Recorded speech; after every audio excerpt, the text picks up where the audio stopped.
7 দিনে সালমান খানের সিকেন্দার বক্স অফিসে কি অবস্থা করলো, কোনো মতে কি টাকা তুলে আনতে পারলো নাকি তীরে এসে নৌকা ডুবে গেল? ওয়েল, সিকেন্দার মুভির যে অবস্থা, তাতে করে যে বক্স অফিসে মুভি আহামরি ইনকাম করবে এমনটা আসলে প্রেডিক্ট কেউই করেনি। তাই বলে এতটা যে খারাপ হবে এটাও অনেকের ধারণার বাইরে ছিল। সো কত ইনকাম হলো সে বিষয়ে আসি। ঘটনা হলো, এই মুভিটা 30 তারিখে যখন রিলিজ পায় তখন বেশ মোটামুটি সলিড একটা নাম্বার দিয়ে ওপেনিং হয়েছিল। 26 কোটি রুপি আয় করেছিল প্রথম দিন। সেকেন্ড ডে ঈদের দিনে সে ইনকামটা পিক করে দাঁড়ায় প্রায় 30 কোটি রুপিতে। খুবই ভালো কথা, কিন্তু এরপর থেকে লাগাতার ভাবে যে ড্রপ খাচ্ছেই মুভির ষষ্ঠ দিন অর্থাৎ শুক্রবারে এসে সেই ইনকাম গিয়ে ঠেকে মাত্র 3 কোটি রুপিতে, অর্থাৎ 30 কোটি থেকে 3 কোটি রুপি। 90% কালেকশনে একদম ধস।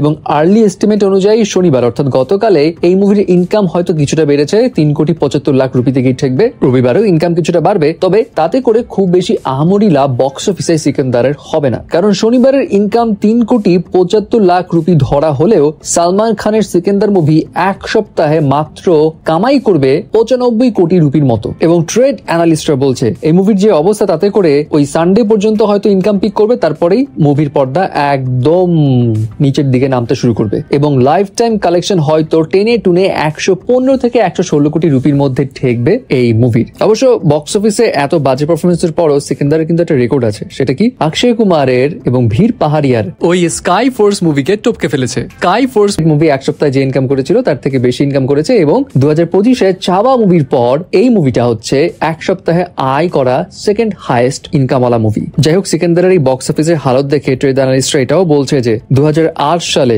সালমান খানের ইউবরাজ মুভির পর যদি ওস্ট পারফর্মিং কোনো মুভি হয়ে থাকে তাহলে সেটা সিকেন্দার, এবং ঈদে সালমান খানের সিকেন্দারের চাইতে এর আগে কোনো মুভি এত বাজে পারফর্ম করেনি। হ্যাঁ, যদিও বক্স অফিসে অবস্থা বাজে, বাট সালমান খানের মুভি, সো টাকা কিন্তু অলরেডি ইনকাম করে ফেলেছে প্রি রিলিজ বিজনেসে। এবং মুভি মুক্তির আগে যে বিজনেস হয় সেখানেই এই মুভি তার বাজেটের অর্থাৎ 200 কোটি রুপির প্রায় 82% কভার করে ফেলেছিল। এবং রিপোর্টস অনুযায়ী প্রি রিলিজ বিজনেসে অর্থাৎ ওটিটি রাইটস বিক্রি করে, থিয়েটার রাইটস বিক্রি করে, মিউজিক রাইটস, স্যাটেলাইট রাইটস, এগুলো সবকিছু বিক্রি করে এই মুভি প্রায় 165 কোটি রুপিরও বেশি ইনকাম করে ফেলেছে। তাহলে বুঝতেই পারছেন সিকেন্দারের কিন্তু লস আসলে নাই।